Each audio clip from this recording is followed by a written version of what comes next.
The inaugural People's Book Prize award ceremony took place at the historic Stationers' and Newspaper Makers' Hall in the City of London on the 21st of July 2010. Shortlisted authors and their publishers gathered in the beautiful garden before entering the hall for the ceremony.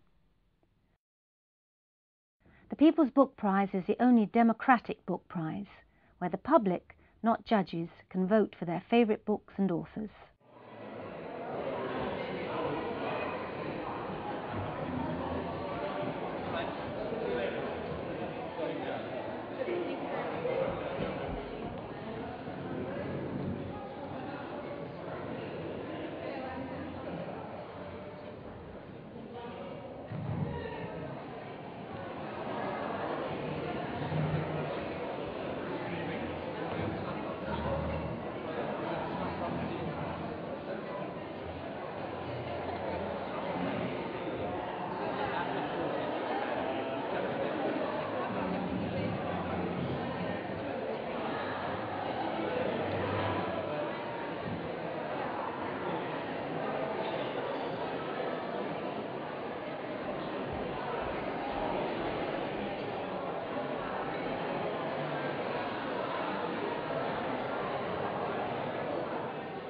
Thank you, ladies and gentlemen. Ladies and gentlemen, we now come into the awards part of the ceremony. Can I please introduce the presenter for the awards, Mr. Rupert Jones-Parry. Thank you. Good evening, ladies and gentlemen. Welcome to the inaugural awards ceremony of the People's Book Prize. The People's Book Prize is the only prize which gives the general public the chance to have a direct say in choosing the UK's next top authors. It is unique, as for the first time it gives a level playing field to authors and publishers, and there are no judges except the general public. Tatiana's vision was shared by Dame Beryl, the founding patron of the People's Book Prize, who sadly died about 3 weeks ago, and how warmly and lovingly Dame Beryl will always be remembered. As her editor at Little Brown, Richard Beswick, said, she was just a wonderful, lovely, kind, warm, funny person and a real joy to work with. So at this time,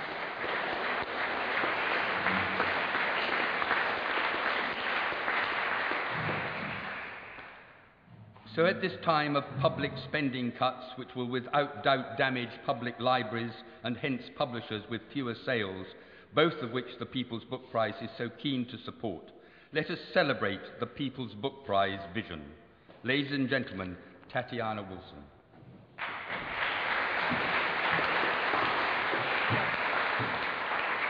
Thank you, Rupert. This address should have been given by the brilliant doyen of literature, the late Beryl Bainbridge, our founding member, patron. Instead, I will use her words, something like this idea, which is absolutely amazing. Once it takes off, it will be of enormous importance to writers. I look forward to the time when we mention this particular prize as the greatest. The People's Book Prize has now taken off. And from this first award ceremony, at this historical place, with the support of the public, the publishers, the authors, and the media, the People's Book Prize will go from strength to strength to become, just as Dame Beryl had hoped, the greatest.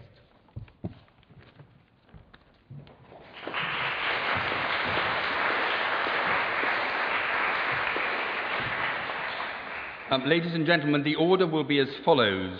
We'll start with non-fiction, followed by children's, and then fiction, and then the Dame Beryl Award will be the final award given. So the non-fiction shortlist is as follows.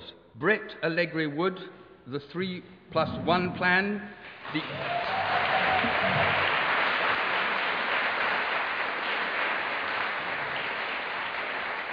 The Insider's Way to Achieve Financial Freedom with Just 4 Properties, published by Delancey Press. Sally Farmiloe-Neville, Sensual Pleasures and the Art of Morphing into a Health Goddess, published by Delancey Press.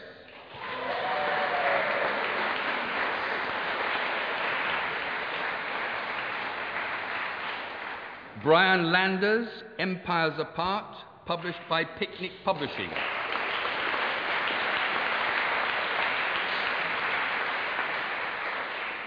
Kevin Norley, Making Britain Literate, published by Imprimatur Publishing.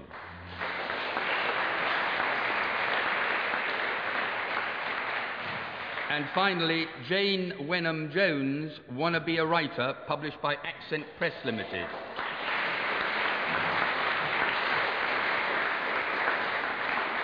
And to present the award, may I call on Mr. Christopher McCain, Master of the Worshipful Company of Stationers and Newspaper Makers. A great pleasure for me to welcome you all to Stationers Hall on behalf of the Company of Stationers and Newspaper Makers.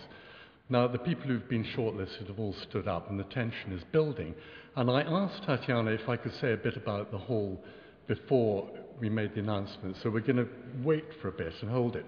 The hall you're sitting in, built in 1673 after the Great Fire, and you are surrounded by history. And briefly, I always say to people, this Caxton window actually encapsulates the history of the company, because you've got two crucial dates at the top left-hand corner, 1403, formation of the Guild of Stationers, and 1557, which is when we got our charter. And the point about the charter was it absolutely sort of imprisoned publishers and authors in this hall. All books had to be registered at Stationers Hall. That's why the far window at the end is a Shakespeare window. His works all recorded in our archive, the first registration of them. And the company forced printers to become liverymen of the Stationers Company. It also had a right, and indeed a legal obligation, to seek out naughty books. I'm not quite sure what the definition of naughty books was, but when they found a naughty book, they got burnt out there where the plane tree is in the garden, where we had the lovely drinks before. That marks the spot where these heretical and naughty books were burnt. So we don't go in for that nowadays, and in fact we relinquished our control over that element of publishing in 1911 when the Copyright Act came in.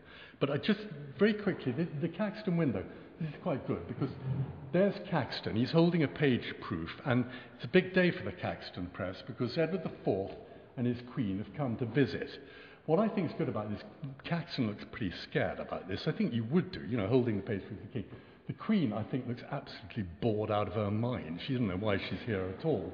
And the king looks pretty non-committal about it all. So.